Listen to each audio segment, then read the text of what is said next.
Assalamualaikum warahmatullahi wabarakatuh. Halo semuanya, selamat datang di channel kami. Hari ini aku akan menceritakan satu kisah yang menarik. Cerita ini penuh makna dan mungkin bisa menjadi inspirasi bagi kita semua. Jangan lupa like, komen, dan subscribe. Siapkan hati, nyalakan imajinasi.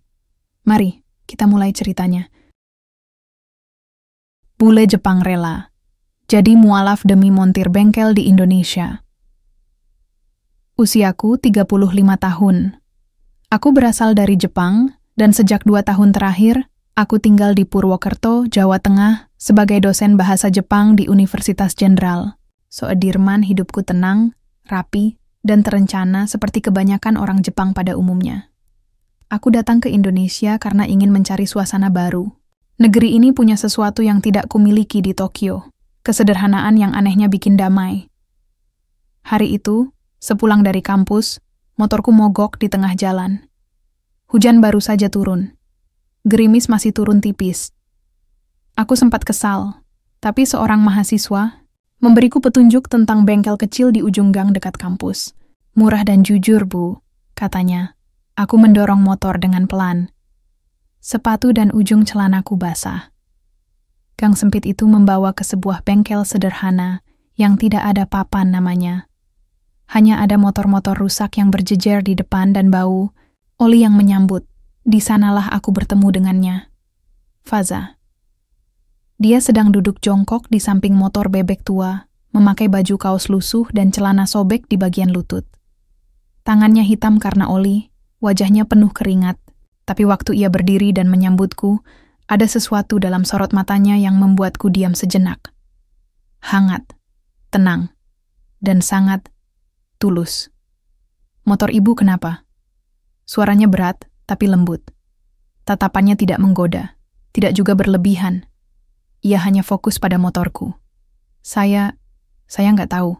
Tiba-tiba mati, jawabku, campur aduk antara bahasa Indonesia dan Inggris. Ia tersenyum kecil, lalu mengangguk. Bisa saya cek sebentar? Aku duduk di kursi plastik yang disediakan. Tanganku sibuk mengelap lengan baju yang basah, tapi pikiranku sibuk memperhatikan caranya bekerja. Cepat, rapi. Dan dia tahu apa yang dia kerjakan. Tak ada basa-basi, tak ada bualan. Dalam 15 menit, ia selesai. Akinya soak. Tapi bisa saya bantu cas sebentar, supaya ibu bisa pulang. Kalau besok, sempat ganti saja yang baru, aku mengangguk. Dan untuk pertama kalinya, aku memperhatikan wajahnya lebih dalam. Kulitnya sawo matang, alisnya tebal, dagunya keras. Pria biasa, kalau dilihat dari luar. Tapi ada sesuatu yang membuatku merasa nyaman. Setelah membayar jasanya, aku hendak pergi. Tapi sebelum menaiki motor, aku bertanya tanpa berpikir panjang. Nama kamu siapa? Dia terdiam sebentar. Seperti tidak biasa ditanya balik oleh pelanggan. Faza. Aku mengangguk. Saya Hinata. Dia tersenyum sopan. Saya tahu, ibu dosen dari kampus kan? Aku tertawa pelan. Kok bisa tahu? Teman saya pernah kuliah di sana. Dia cerita, ada bule ngajar bahasa Jepang, rambutnya warna coklat, ngomong pakai logat Jawa. Kami tertawa bersamaan. Tawa yang ringan, tanpa beban. Aku pulang sore itu dengan hati yang aneh. Entah kenapa, ada rasa ingin kembali ke bengkel itu. Padahal motorku sudah tidak rusak lagi. Hari-hari berikutnya, aku mulai iseng cari-cari alasan agar bisa mampir. Kadang tanya soal motor, kadang cuman beli air minum di warung dekat bengkel. Setiap kali melihat Faza, aku merasakan sesuatu yang belum pernah kurasakan selama ini. Aku pernah pacaran, tentu. Di Jepang, punya pasangan itu hal biasa. Tapi yang kurasakan kali ini, lain. Tidak berlebihan, tidak tergesa. Aku hanya merasa damai, dan itu cukup membuatku ingin tahu lebih dalam tentang pria itu. Aku mulai mengamati cara Faza memperlakukan pelanggannya. Ia tak pernah membedakan. Tua, muda, laki-laki, perempuan, semua dilayani sama. Ramah, sopan, jujur. Ia tak pernah mengambil keuntungan lebih. Suatu hari aku memberanikan diri bertanya, "Kamu kerja sendiri di sini?" "Sendiri. Kadang ada anak magang dari SMK. Tapi ya gitu, 2 minggu bolos, hilang." "Kamu nggak kuliah?" Tanyaku lagi, pelan. Ia menggeleng. Nggak punya biaya." Aku mengangguk, lalu diam. Dalam hati, aku merasa sempit. Seorang pria seperti Faza seharusnya punya banyak peluang, tapi dia memilih hidup begini dan tidak mengeluh. Aku tidak tahu pasti kapan perasaanku mulai berubah. Tapi yang jelas, aku mulai berdoa tiap malam agar bisa bertemu lagi dengannya. Kadang aku tersenyum sendiri mengingat betapa anehnya ini semua. Seorang wanita Jepang jatuh cinta pada montir di negeri asing.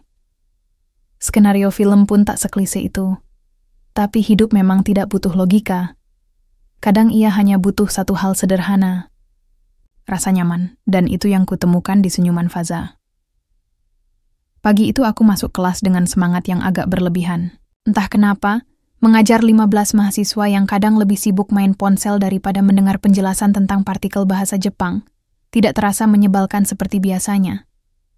Setelah kelas selesai, aku duduk sebentar di kantin fakultas. Kupandangi layar ponsel, lalu mengetik sesuatu di pencarian, toko aki motor Purwokerto. Padahal aki motorku masih bisa bertahan seminggu lagi, tapi aku ingin kembali ke bengkel itu. Aku tahu ini bukan hal biasa. Aku perempuan asing yang baru 2 tahun tinggal di Indonesia, bukan remaja tanggung yang baru kenal cinta pertama. Tapi, kenyataannya, aku ingin bertemu Faza lagi. Bukan karena ingin menggoda, bukan karena aku kesepian, tapi karena, di dekatnya, aku bisa jadi diriku sendiri, tanpa riasan, tanpa basa-basi, tanpa harus berpura-pura paham semua hal. Setelah belanja aki baru di toko dekat alun-alun, aku mengendarai motorku ke bengkel Faza.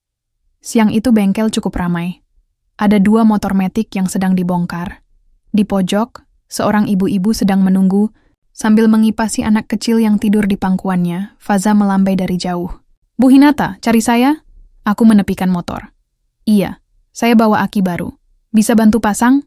Ia tertawa kecil. "Bisa, tapi kemarin saya masih sempat cas aki lama ibu. Masih kuat kok." Aku pura-pura berpikir. "Nggak apa-apa. Sekalian saja, biar nggak repot nanti-nanti." Faza mengangguk dan mulai membuka bagian bawah motorku. Tangannya cekatan. Ia tak banyak bicara, tapi suasana di antara kami tidak canggung. "Faza, boleh saya tanya sesuatu?" Ia berhenti sebentar. "Boleh. Kamu selalu kerja sendiri? Nggak punya adik atau saudara yang bantu?" Ia tersenyum tipis. "Saya anak bungsu. Kakak sudah merantau semua. Saya tinggal sama ibu di rumah belakang bengkel." "Oh, jadi ini bengkel warisan keluarga?" "Dulu punya bapak. Tapi setelah beliau meninggal, saya yang lanjutin. Sudah hampir 5 tahun. Aku mengangguk pelan. Dalam hati, aku mencoba menyusun kalimat. Tapi yang keluar justru pertanyaan tak terduga. "Kamu pernah pacaran?" Faza mendongak cepat, lalu tertawa kecil. "Pernah." "Oh, dulu. Waktu saya masih kerja di bengkel kota. Tapi nggak jadi. Dia pilih orang lain." Aku ingin bertanya lebih jauh, tapi ia langsung kembali fokus ke motorku. Mungkin memang tidak nyaman membicarakan masa lalu. Aku pun diam, tapi otakku terus berjalan. Seorang pria seperti Faza, yang sederhana dan tidak banyak bicara, pasti menyimpan banyak cerita. Setelah pemasangan selesai, aku duduk di kursi plastik yang sama seperti sebelumnya. Hujan gerimis mulai turun, seperti kemarin. Faza menyodorkan teh hangat dalam gelas plastik. "Saya buatkan teh, Bu." "Tunggu hujannya reda dulu." Aku menerima gelas itu dengan senyum. "Terima kasih." Lalu tiba-tiba saja, ia duduk di kursi sebelahku. "Bu Hinata, saya mau tanya juga." "Kalau boleh." Aku menoleh. "Tanya apa?" "Kenapa ibu tinggal di Indonesia?" "Maksud saya, pasti banyak negara lain yang bisa dipilih." Pertanyaan itu sebenarnya sering ditanyakan orang. Tapi kali ini rasanya beda. Ada nada tulus dalam suara Faza. Bukan rasa ingin tahu biasa, tapi lebih ke kepedulian. Aku menghela napas. Di Jepang, hidup saya terlalu rapi. Terlalu cepat. Semua orang sibuk. Semua hal terukur. Saya lelah. Saya ingin hidup yang lebih manusiawi. Faza mengangguk pelan. Lalu kami sama-sama diam, mendengarkan suara gerimis yang menetes dari atap seng bengkel. Setelah beberapa menit aku bicara lagi. Kamu tahu, Faza, di Jepang, orang tua saya menginginkan saya menikah dengan orang sekufu, pekerja kantoran, bergaji besar, berpendidikan. Tapi semua terasa kosong. Ia menoleh sebentar, tapi tak berkata apa-apa. Aku bisa melihat dari wajahnya, ia sedang berpikir, mencerna setiap kalimat yang kuucapkan. Aku lanjut.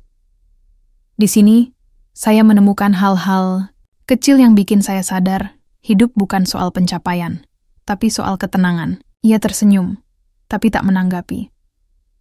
Aku tahu ia bukan tipe pria yang suka banyak bicara, tapi justru itu yang membuatnya berbeda. Kebanyakan pria akan langsung mengomentari, memberi saran, atau sok bijak. Tapi Faza cukup mendengar, dan bagiku, itu lebih berarti. Beberapa hari kemudian, aku kembali datang ke bengkel. Kali ini tanpa alasan, aku bilang, motorku mengeluarkan suara aneh, padahal tidak.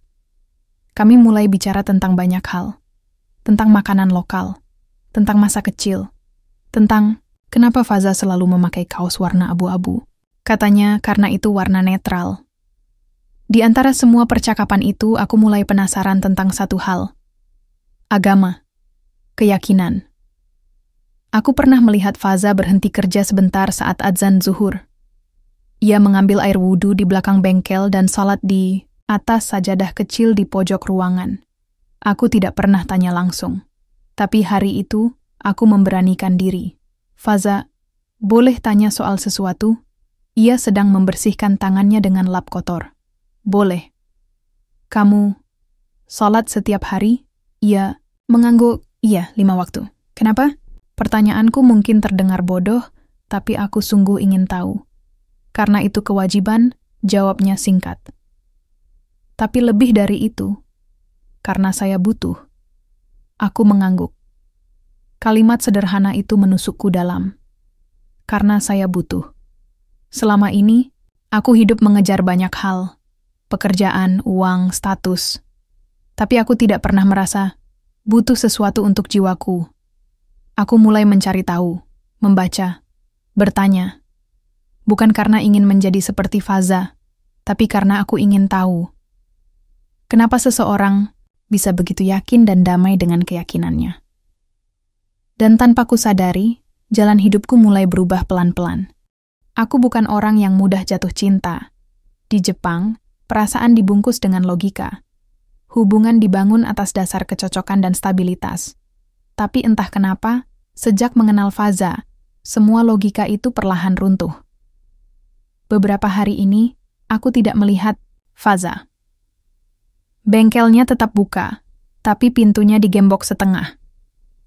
Ada catatan kecil ditempel di kaca. Maaf. Sedang ada urusan keluarga. Aku berdiri di depan bengkel itu lebih dari 10 menit. Motor orang lain masih terparkir, tapi tak ada tanda-tanda kehidupan dari dalam. Aku tidak berani menelepon. Kami belum saling tukar nomor. Komunikasi kami selama ini hanya terjadi ketika aku datang langsung. Itu pun sepihak. Aku yang mulai. Aku yang bertanya. Aku yang membuka percakapan. Hari ketiga. Faza tak terlihat. Aku memberanikan diri menanyakan ke tetangganya, seorang ibu warung yang biasa duduk di depan gang. Oh, Mas Faza, kayaknya lagi di kampung. Ibunya sakit, jawab. Si ibu sambil mengaduk es teh. Kampungnya jauh? Dekat Cilacap, katanya, tapi jarang pulang. Soalnya nggak ada yang jagain bengkel kalau ditinggal lama. Aku mengangguk dan berterima kasih. Tapi hatiku masih kosong.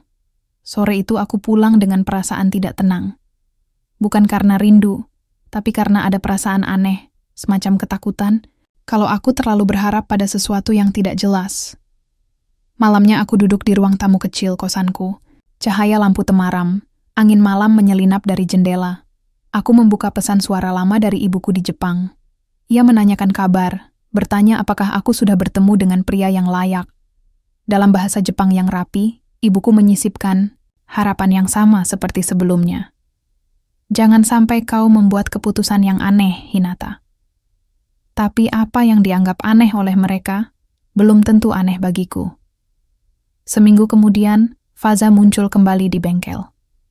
Aku melihatnya secara tidak sengaja saat melintas dengan motor. Aku langsung putar balik dan memarkir di seberang jalan. Dia terlihat lebih kurus, pucat, tapi tetap menyapa dengan senyum kecil seperti biasa. "Kamu baik-baik saja?" tanyaku. Langsung. "Ibu saya kena stroke ringan," jawabnya pelan. "Tapi sekarang sudah membaik." Aku mengangguk, lalu diam. Kali ini aku tidak tahu harus bicara apa.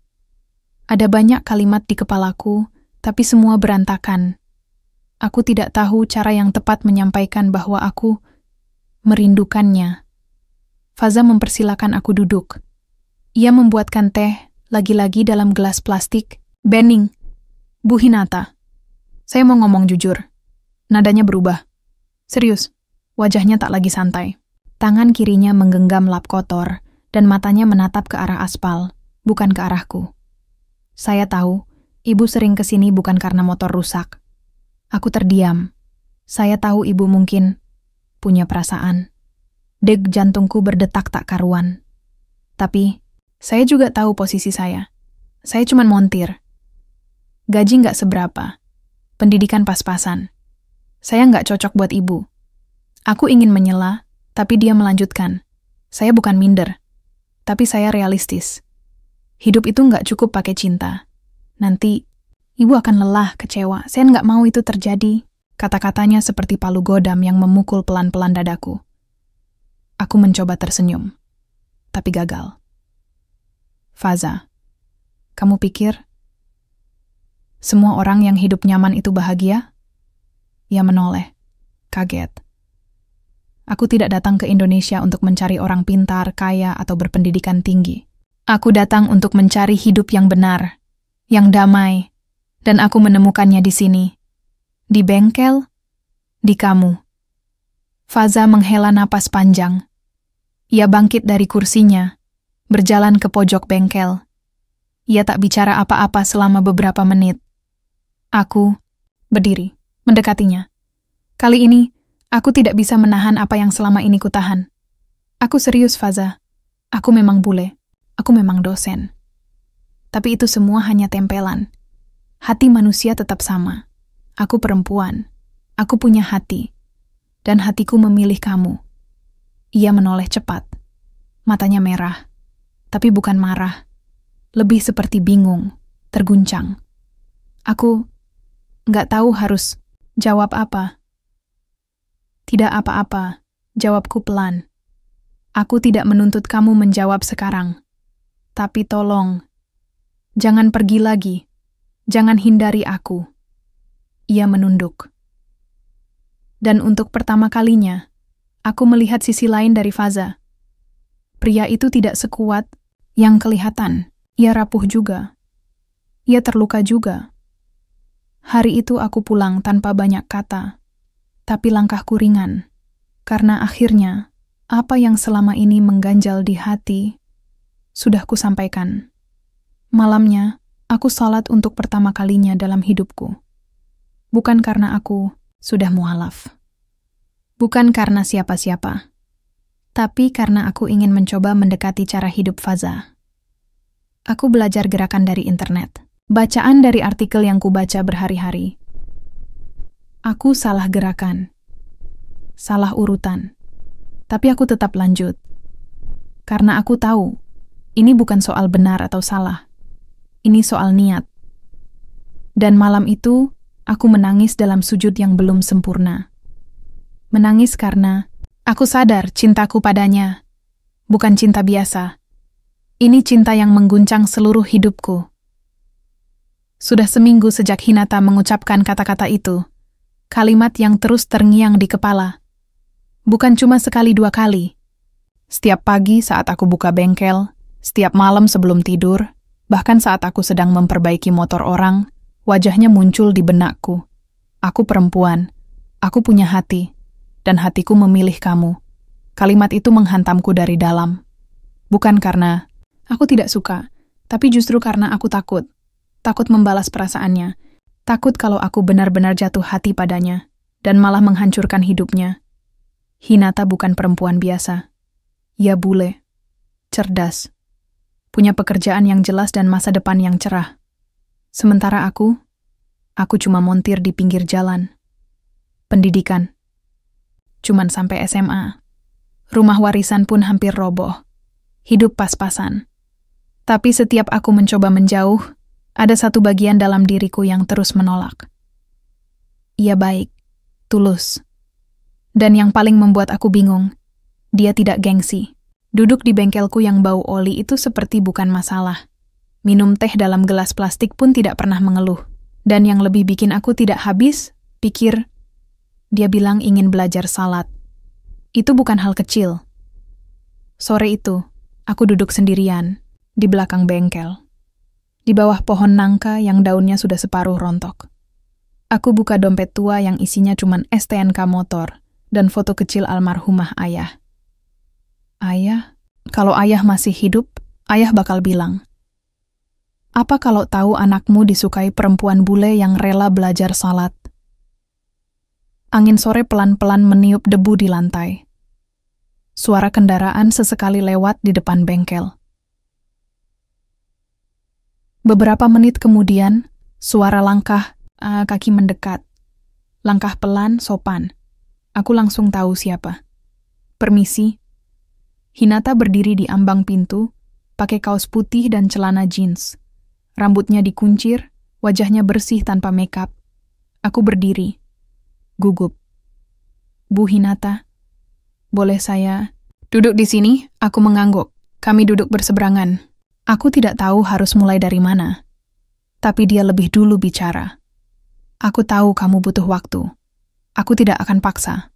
Aku cuma ingin bilang, aku masih di sini. Aku menatap tanah. Bingung harus bicara apa. Tapi akhirnya aku buka suara. Kamu tahu nggak kenapa aku takut? Hinata diam. Lalu pelan-pelan menggeleng. Karena aku pernah gagal. Pernah mencintai perempuan. Dulu. Tapi ditinggal pas hidupku lagi susah. Katanya cinta, nyatanya pergi waktu aku mulai bangkrut. Aku menghela napas panjang. Dan sekarang, ketika kamu datang dengan semua ketulusanmu, aku takut itu cuman sementara. Aku takut kamu juga bakal pergi. Saat kamu sadar, hidup bersamaku nggak mudah. Hinata menatapku, tenang. Kamu pikir, hidupku sekarang mudah? Aku menoleh. Aku tinggal jauh dari keluarga. Setiap hari mengajar orang yang bahasanya berbeda denganku. Aku harus menyesuaikan diri dengan cuaca, makanan, budaya. Tapi aku bertahan. Kenapa? Karena aku percaya, hidup tidak harus mudah, tapi harus benar. Dan menurutku, dekat denganmu adalah hal yang benar. Dadaku sesak. Bukan karena sedih, tapi karena aku tak sanggup menolak kebaikan yang terus ia beri. Hari itu kami bicara cukup lama. Tentang masa lalu. Tentang harapan. Tentang keinginan-keinginan sederhana. Ternyata Hinata ingin punya warung kopi kecil kalau nanti pensiun. Dia juga ingin punya satu anak, cukup satu, yang bisa tumbuh bahagia. Aku hanya mengangguk. Masih belum percaya perempuan sebaik ini benar-benar memilih hidup yang tidak nyaman. Malamnya, aku salat dengan pikiran penuh. Aku tidak minta kaya. Aku tidak minta sukses. Aku cuma minta petunjuk. Apa yang harus kulakukan dengan Hinata?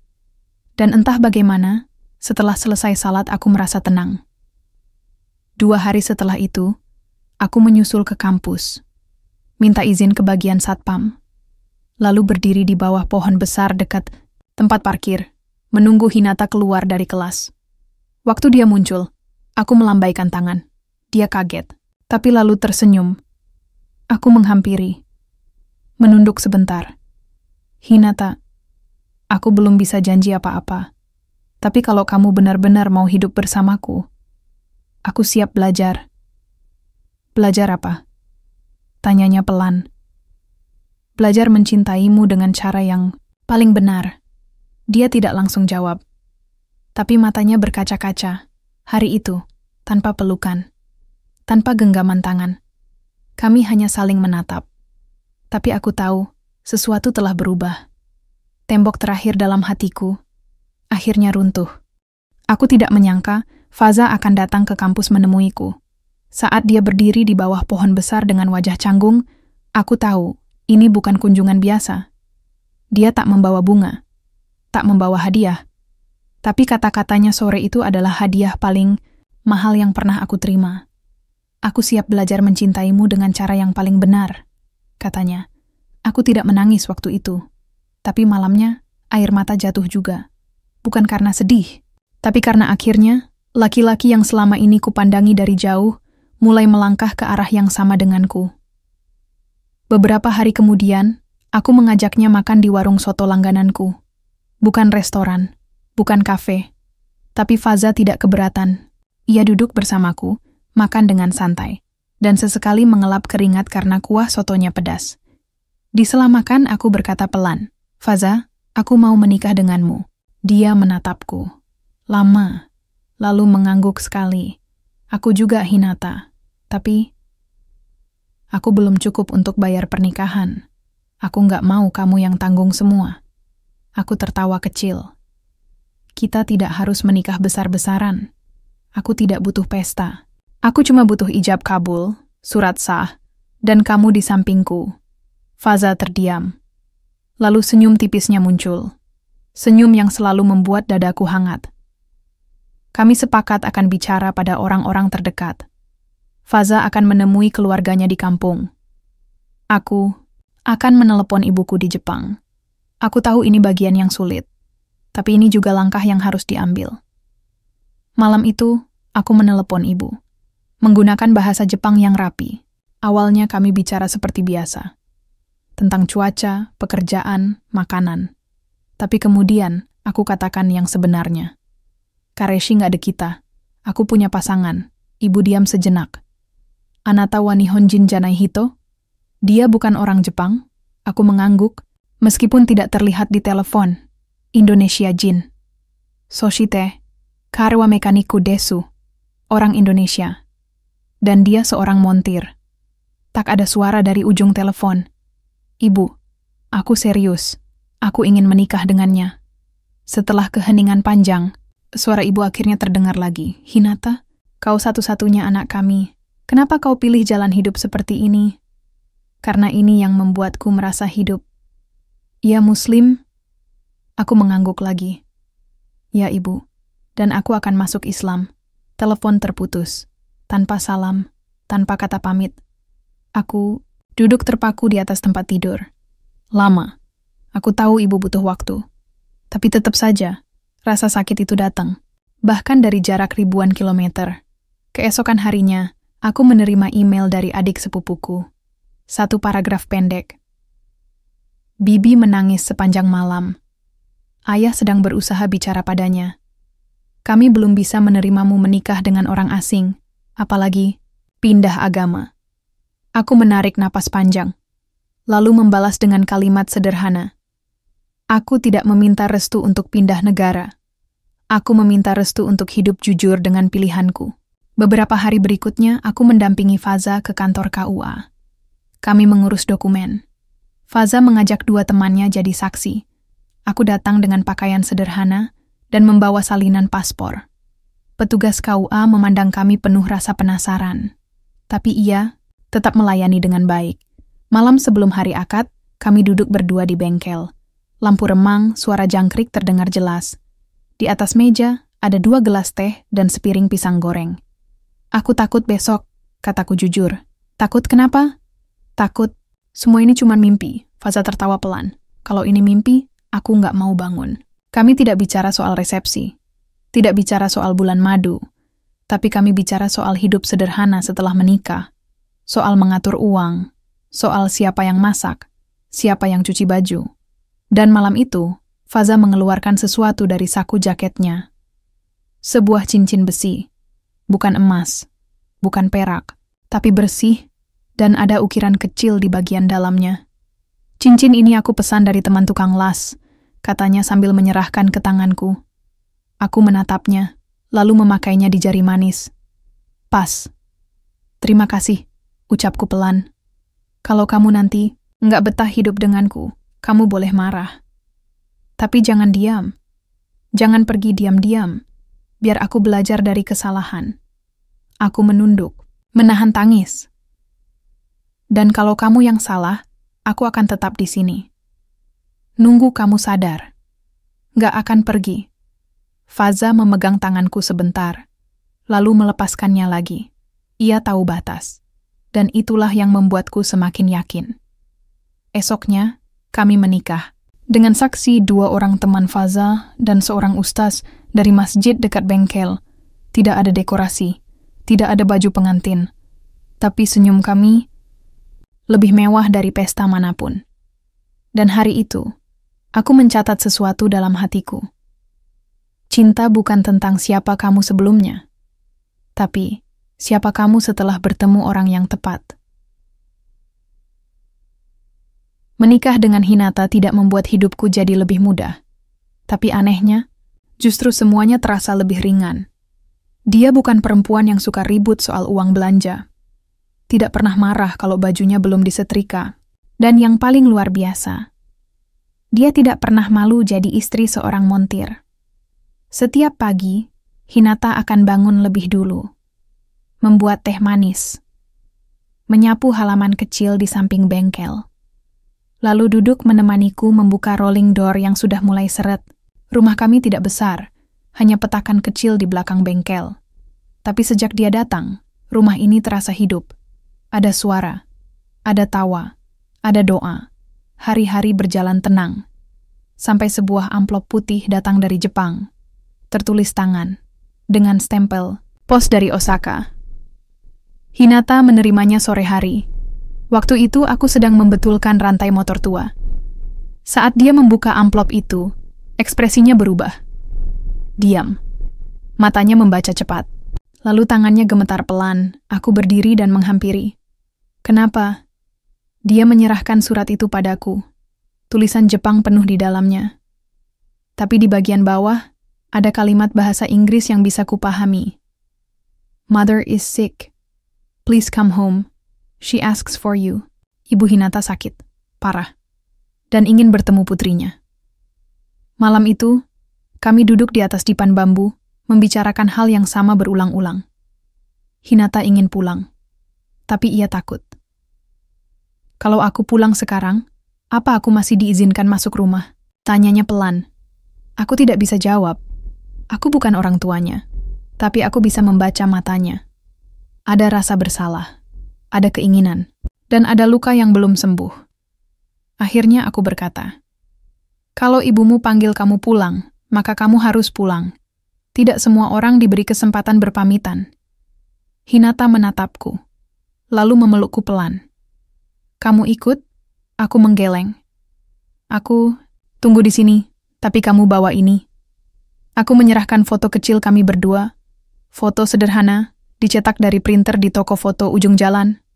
Kalau ibumu bertanya, tunjukkan ini, bilang padanya, aku bukan siapa-siapa. Tapi aku berusaha menjadi orang yang menjaga putrinya baik-baik. 3 hari kemudian, Hinata terbang ke Jepang. Tanpa dia, rumah ini kembali sepi.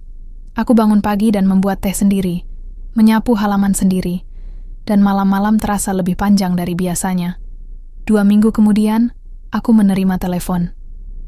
Suara Hinata bergetar di seberang sana. Ibu sudah pergi, katanya. Aku diam. Tapi sebelum pergi dia bilang, kalau dia bisa membuatmu bahagia, maka aku tidak akan menyesal. Suara itu pecah jadi tangis. Aku tidak menjawab. Aku hanya mendengarkan. Kadang diam lebih tulus daripada 1000 kalimat penghiburan. 3 hari kemudian, Hinata kembali. Wajahnya lelah, tapi ada ketenangan yang belum pernah aku lihat sebelumnya. Kami tidak banyak bicara malam itu.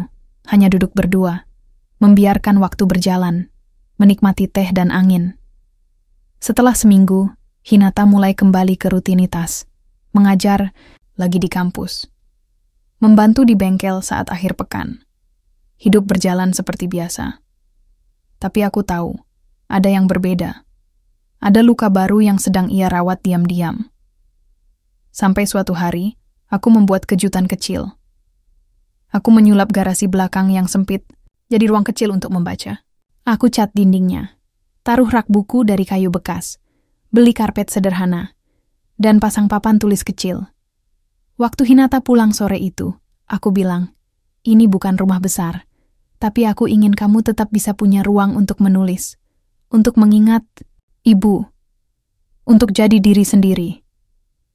Dia tersenyum, air matanya jatuh pelan, tapi kali ini tidak ada luka di dalamnya, hanya syukur. Dan malam itu, kami duduk di ruang kecil itu, membaca buku bersama, menulis daftar mimpi di papan tulis. Mimpi yang sederhana, punya anak, punya warung kopi kecil, naik motor keliling Indonesia, dan tua bersama, di rumah tanpa tembok, rumah di mana kejujuran dan kesederhanaan jadi atap dan dindingnya. Aku bukan laki-laki hebat, tapi sejak menikah dengan Hinata, aku belajar satu hal penting. Cinta bukan soal besar atau kecilnya rumah, tapi tentang siapa yang mau tinggal dan bertahan di dalamnya. Dan Hinata adalah hadiah dari langit yang datang dengan cara paling sederhana. Motor rusak di depan bengkel reot.